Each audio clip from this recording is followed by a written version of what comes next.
Captaincy is about making right decision whether on the field or off the field. इसलिए मैं Country Delight पर भरोसा करता हूँ।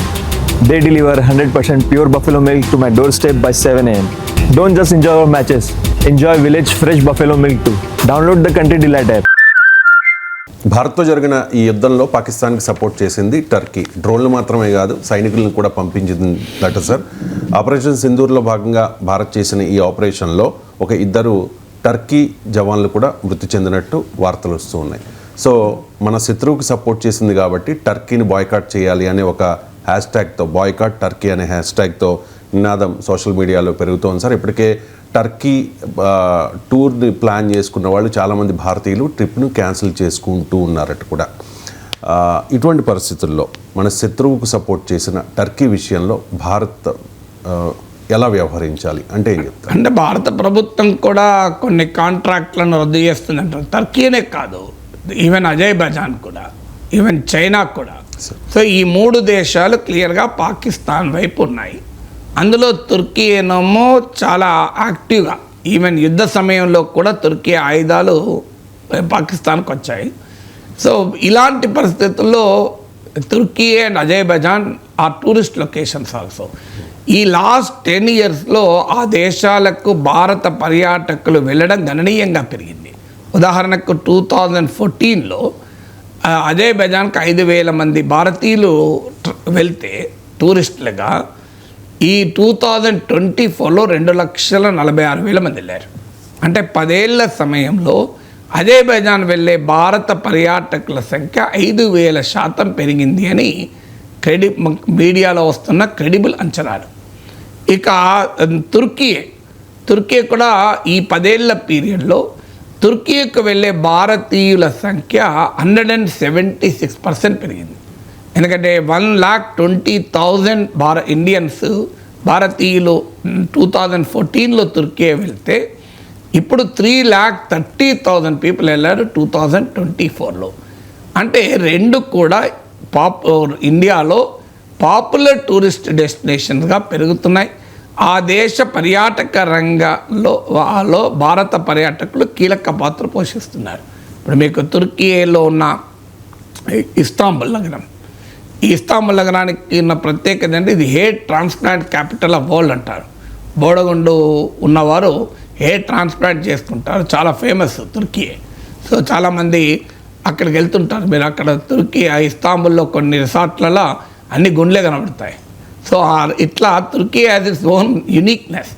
సో అందువల్ల తుర్కీ ఈ ఎర్దోగాన్ వచ్చాక మత ఛాందసవాద దేశమైంది, కానీ ఇస్లామిక్ ప్రపంచంలో ఒక మోడర్న్ ఎకానమీగా, మోడర్న్ కంట్రీగా తుర్కీ ఎమర్జ్ అవుతూ వచ్చింది. అందువల్ల మీకు తుర్కీకు టూరిస్టుల ఫ్లో కూడా వరల్డ్ వైడ్గా ఉంటుంది.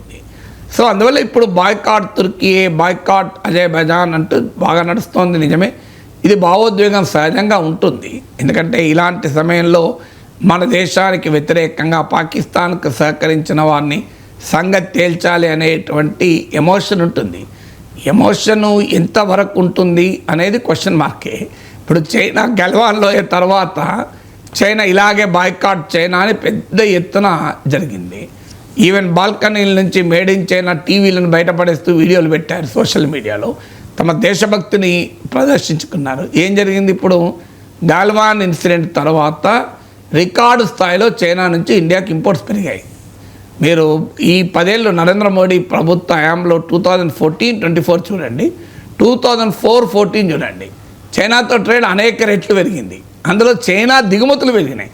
ఇండియా, భారతదేశం చైనాకు సెకండ్ హయ్యెస్ట్ డెఫిసిట్ మనకే. అంటే డెఫిసిట్ అంటే we import more than what we export. మనము చైనా పైన ఆ దిగుమతులు చైనాని ఎక్కువ తీసుకొని చైనాకు తక్కువ ఎగుమతి చేస్తాం.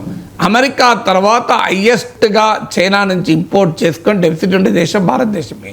ఈవెన్ టుడే యూరప్ కూడా అంత ట్రేడ్ డెఫిసిట్ లేదు. మరి మోడీ హయాంలోనే పెరిగాయి. గాల్వాన్లో ఇన్సిడెంట్ తర్వాత కూడా పెరిగింది. మీరు లెక్కలు తీయండి. ఇమీడియట్గా గాల్వాన్ ఇన్సిడెంట్ జరిగాక కొంతసేపు ఎమోషన్ మీకు గుర్తుండే ఉంటుంది. ఈవెన్ యాప్లను కూడా బ్యాన్ చేశారు. ఈవెన్ ఐపీఎల్కు స్పాన్సర్ చేసే యాప్ను కూడా ఆ కంపెనీలు కూడా మారిపోయాయి.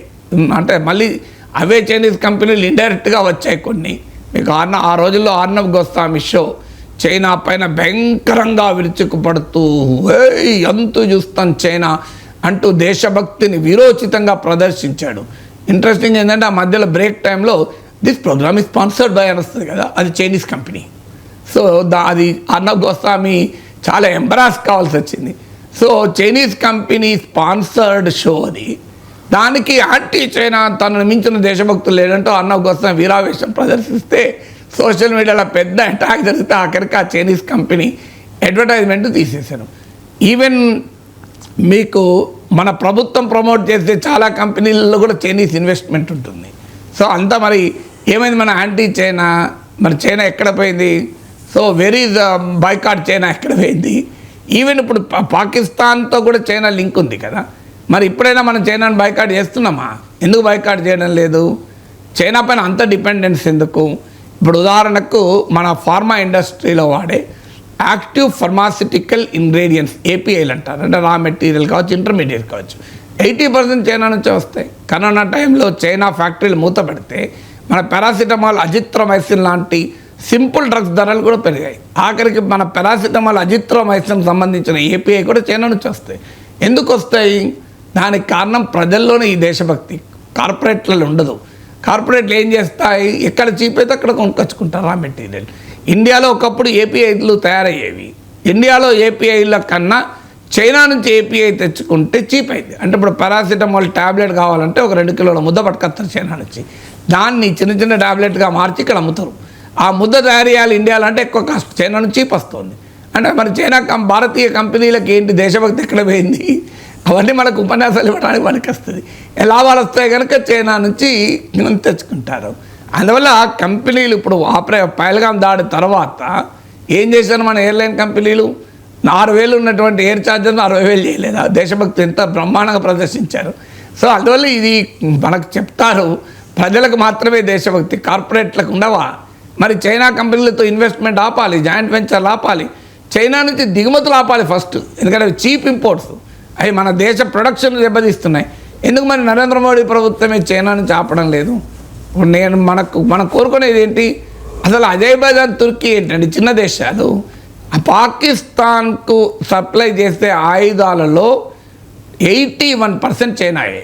మీకు 2006 to 10లో చైనా నుంచి పాకిస్తాన్ దిగుమతి చేసుకున్న ఆయుధాల్లో 36% చైనాదైతే 2020-24 మధ్య కాలంలో పాకిస్తాన్ ఇంపోర్ట్ చేసుకున్న ఆయుధాల్లో 81% చైనావే.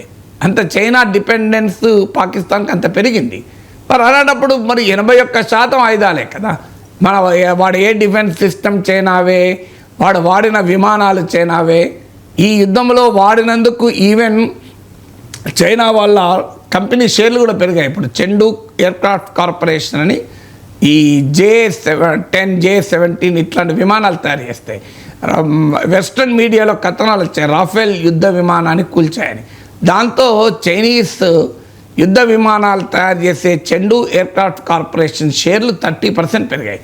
రాఫెల్ తయారు చేసే డసావ్ సివిల్ ఏవియేషన్ షేర్లు 3.3% పడిపోయాయి.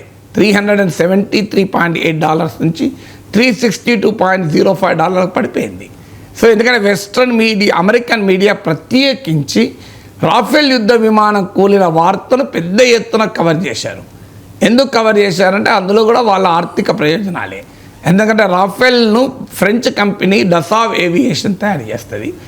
అమెరికానేమో F-35 యుద్ధ విమానాలు భారత్కి అమ్మాలని చూస్తోంది. ఇప్పుడు ఈ ఆపరేషన్ సింధూర్లో ఇండియన్ ఎయిర్ ఫోర్స్ అపూర్వమైన పాత్ర పోషించిన నేపథ్యంలో పెద్ద ఎత్తున ఇండియా యుద్ధ విమానాలు కొనాలని నిర్ణయించింది. ఆ యుద్ధ విమానాలు ఫ్రాన్స్ నుంచి, రష్యా నుంచి కొనకుండా అమెరికా నుంచి కొనాలని అమెరికా ఒత్తిడి. మన మోడీ వెళ్ళినప్పుడు కూడా అంత గౌరవం ఇచ్చింది కూడా ఇందుకే, ఈ యుద్ధ విమానాలు కొనుక్కోవటానికే. నిజంగా గౌరవం ఉండుంటే ఇలా పాకిస్తాన్తో ట్రంప్ ఇలా ఎందుకు వ్యవహరిస్తాడు? సో అందువల్ల మీకు పెద్ద ఎత్తున రాఫెల్ యుద్ధ విమానాలు పనిచేయడం లేదు చూడండి అని ఒక పెద్ద ప్రచారం చేస్తున్నారు. ఎందుకంటే వాళ్ళ F-35 యుద్ధ విమానాలు అమ్ముకోవాలి కనుక. సో అందువల్ల మీకు ఇప్పుడు పాకిస్తాన్ కూడా గొప్ప నేషన్ అని అమెరికా నుంచి మనం ఎందుకు కొనాలి ఆయుధాలు? ఇప్పుడు మనకు క్లియర్గా సపోర్ట్ చేసిన కంట్రీస్ నుంచే కొనాలి కదా. అమెరికా నుంచి కూడా ఆయుధాలు కొనడం పెరిగింది కదా. 2006-10లో ఇండియా ఇంపోర్ట్ చేసుకునే వెపన్స్లో 1% అమెరికా, ఇలా 10% పెరిగాయి. మరి ఎందుకు జరిగింది అంటే మరి ఇవన్నీ కూడా క్వశ్చన్స్ వస్తాయి కదా. ఏమైనా పాకిస్తాన్కు కూడా గొప్ప నేషన్ అంటున్న ట్రంప్ కూడా చెప్పాలి కదా, మనం అయ్యా నీ F-35 కొనం ఇట్లాంటి పిచ్చి పిచ్చి వేషాలు వేస్తే. ఇప్పుడు మన పైన ప్రయోగించింది ఏంటి? F-16, అది అమెరికా తయారు చేసిన విమానమే కదా. అందువల్ల అమెరికా తయారు చేసిన F-16 విమానమే. పహల్గాంలో తీవ్రవాదులు వాడిన అసాల్ట్ రైఫల్ ఎక్కడ తయారైంది? మేడ్ ఇన్ అమెరికా, M10 అనుకుంటాను. మరి ఇవన్నీ వాడారు కదా. అందువల్ల మన అమెరికాతో చైనాతో కూడా వాణిజ్యం ఆపాలి. ఎందుకు ఆపుతలేము? సో ఆఖరి చైనాతోనే ఆపాలి కదా. అందువల్ల ఇప్పుడు ఇమీడియట్గా ఈ భావావేశం ఉంటుంది, ఉండాలి కూడా. సహజంగానే మన శత్రువుకు సపోర్ట్ చేయని తుర్కీకి మనకి ఎందుకు వెళ్ళాలి? అజర్బైజాన్కి ఎందుకు వెళ్ళాలి? ప్రపంచంలో ప్లేసెస్ లేవాయిగా, అక్కడికే వెళ్ళాలా. అందుకే మన టూర్ ఆపరేటర్లు కూడా క్యాన్సిల్ చేస్తున్నారు. Travel and blood cannot flow together అని. Prime minister trade and terror cannot flow together, blood and water cannot flow together, terror and talks cannot flow together. అంటే మన ట్రావెల్ కంపెనీలు travel and terror cannot go together, travel and blood cannot go together అంటూ చేస్తున్నారు. చాలా ఆహ్వానించాలి ఈ response. కానీ practical reality చెప్తున్నా, అలాంటప్పుడు ఇవాళ చైనా ఎందుకు లార్జెస్ట్ ట్రేడింగ్ పార్ట్నర్ ఇండియాకు? ఇంత మనకు వ్యతిరేకంగా పాకిస్తాన్ పీకల దాకా మిలిటరీ సపోర్ట్ చేసినా కూడా మనం ఎందుకు చైనా పైన ఆధారపడుతున్నాం అంటే that is the corporate interest. So ప్రజల ఇంట్రెస్ట్ ఎక్కడుంది ఇక్కడ? అందువల్ల ఇవన్నీ కొంతకాలం ఎమోషన్ ఉంటుంది. ప్రజలు ఎమోషనల్గా ఉంటారు. లాభాలు సంపాదించే వాడికి ఎమోషన్ ఉండదు. Money has no emotion.